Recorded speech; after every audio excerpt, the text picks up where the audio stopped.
Hoy sábado terminamos con la lectura del libro de los Macabeos. De alguna manera es como que hacemos una inclusión. Comenzamos con el libro 1, después tuvimos los testimonios del libro 2 de los Macabeos, y ayer y hoy volvemos a tener el libro 1 que nos cuenta de alguna manera el corolario de todo lo que se vivió en esa parte de la historia del pueblo de Dios, que comenzó en el año 175, cuando Antíoco IV, Antíoco Epífanes, este último rey de la dinastía seleucida que gobernó Israel, decreta y persigue al verdadero culto, ¿no? Ese decreto que prohíbe el culto en el templo de Jerusalén y que trata de convertir a todas las personas de la verdadera religión, obligándolas primero a comer carne de cerdo y en segundo lugar a ofrecer sacrificios a los ídolos, a los dioses falsos. Vemos también el testimonio de estos primeros mártires que relata la Biblia. Ayer se terminaba toda esa parte trágica con el que vencen al ejército de Antíoco y se pone la dedicación del segundo templo, la consagración, sacan la abominación de la desolación, purifican el templo, terminan de hacer las paredes y establece esta fiesta, los Macabeos, que se celebra todavía hoy, la fiesta de la dedicación o la Hanukkah, que es la fiesta de la luz. Los judíos celebran todavía esta fiesta, este año cae del 22 al 30 de diciembre, el 25 del Kisleu, ese mes de ellos, que es del calendario lunar, cae entre los meses de noviembre, fines de noviembre y diciembre de nuestro mes, según el calendario gregoriano. Son las fiestas para ellos equivalentes a la Navidad. Y van encendiendo la Hanukkah, que es ese candelabro de 9 velas, son los 8 días de la fiesta más una, y de esa manera conmemoran esta dedicación de esa porción del pueblo de Dios que siempre, después del sufrimiento, tiene la alegría. Los signos, las velas, son signos de la fe y también son signos de la alegría que tenemos que tener, porque Dios siempre acompaña nuestra historia. Y hoy la lectura que tenemos de este capítulo 6 del primer libro de los Macabeos nos da como el marco, cerrando el marco histórico. Mientras pasaba eso en Israel, el rey estaba tratando de saquear una ciudad de Persia en la cual Alejandro Magno había dejado muchos tesoros. Pensemos también que el texto de hoy, la liturgia, nos lo pone así como con un moñito, porque toda esta parte de la historia de Israel comienza en el 332 a.C., cuando Alejandro Magno libera a Israel de los persas y los deja como un estado libre. Después de la muerte de él, como siempre, los generales empiezan a pelearse y toda la historia, todos los entresijos del poder, ¿no? Y terminan bajo los seleucidas, que les hacen pasar ese momento feo de la historia.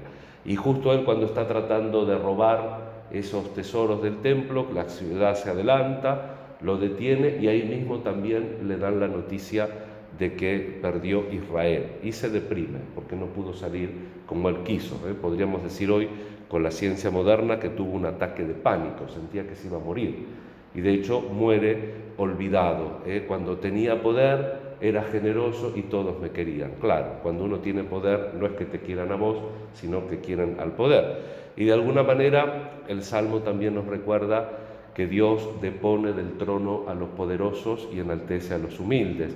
Esta última página que nosotros leemos juntos en esta semana, de alguna manera nos hace ver las cosas de la óptica de Dios. Por supuesto que las causas segundas están, ¿no? Falta de previsión, seguramente también falta de estrategia, seguramente también después de muchos años en el poder la gente se confía y tiene la sensación de que puede hacer cualquier cosa e inclusive cambiar la realidad. Pero el texto sagrado nos hace ver que el rey recapacita y que toda la injusticia que hizo con Jerusalén, con el templo, ahora de alguna manera le está pasando justicia, le está pasando factura. ¿Y eso por qué? Porque el templo, y lo que decíamos estos días, y podemos hacer por eso digo el corolario, ¿no? El resumen de todo, No se trató de comer carne de cerdo o no, un bocadito de carne de cerdo, no se trató de hacer un culto más, un culto menos, encender una luz más, encender una luz menos, sino que se trata de si la verdadera religión es la de Dios, si Dios realmente se manifestó y si yo le respondo a Dios, si realmente Dios es el cimiento de mi vida, es mi última esperanza. Si yo voy poniendo esperanzas penúltimas y eso es lo que mueve mi vida, cuando no salen las cosas como quiero, me acuesto en la cama a llorisquear. En cambio, si mi última esperanza es Dios, todo tiene sentido en la vida.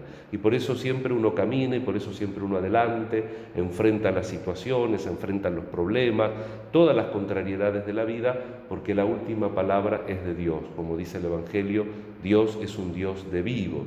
En el cielo vamos a superar todas estas contradicciones, pero en este momento las tenemos que vivir a fondo.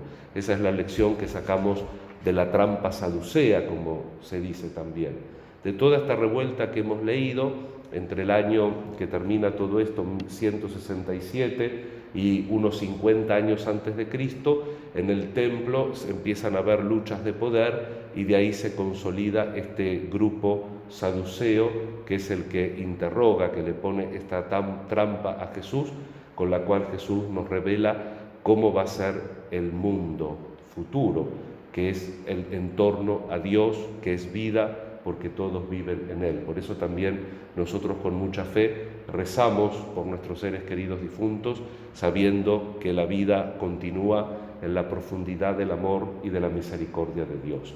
Estamos rezando la misa votiva de la Virgen, María Buen Consejo. Uno de los títulos mesiánicos, dice Isaías, que es precisamente consejero fuerte, príncipe de la paz, Padre sempiterno. ¿Se acuerdan ese texto que leemos en el Adviento?